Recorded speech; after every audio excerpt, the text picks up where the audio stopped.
É bom. É bom. It's good.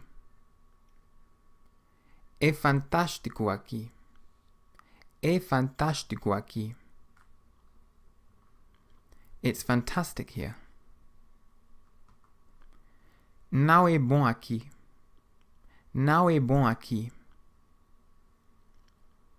It isn't good here. É bom aqui. É bom aqui. It's good here. Não é bom, é absolutamente fantástico. Não é bom, é absolutamente fantástico.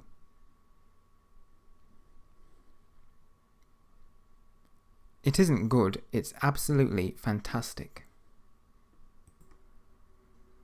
Now let's recap the words we learnt in this lesson. How do you say these in Portuguese? It is. É. Absolutely.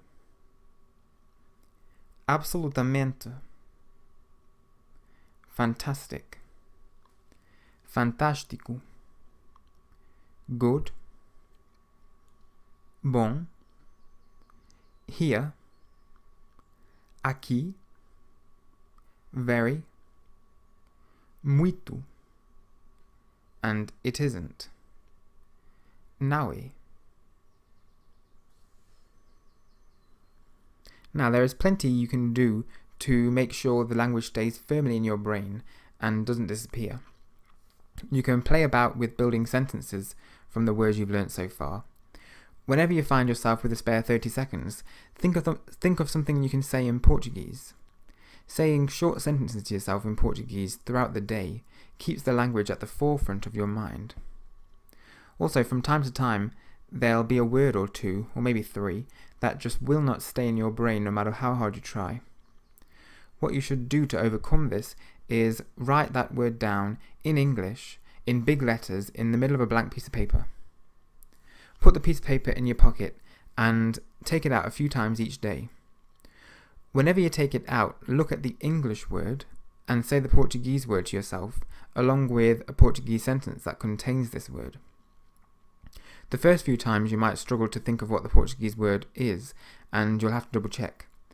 However, pretty quickly you'll remember the Portuguese word without having to check. You'll be amazed at how well this technique works. Finally, before I end this lesson, I'll just give you some information on what it means to learn a language. Memorizing lots of words isn't what it means to learn a language. It's a start, but it isn't going to get you very far. What you need to be able to do is put those words together to get your thoughts and ideas across to somebody. Each time you learn a new word, think to yourself, where could I use this? Make up a sentence and think about where you could say it. É muito bom. You could say this to a waiter in a restaurant when he asks you how your meal is. É muito bom. It's very good. By doing this, you're giving the words relevance in your life. You'll remember things much more easily if you can see where it's going to be useful. Also, by building sentences, you're subconsciously creating a list of things to say so that you'll never be lost for words. Even when you're in Portugal, you can do this. Before going into a restaurant, for example, have a quick think about what you could say to the waiter when you go inside. This helps you to build your confidence and stops you from having to think on the spot. You'll be more likely to speak if you have already prepared something to say.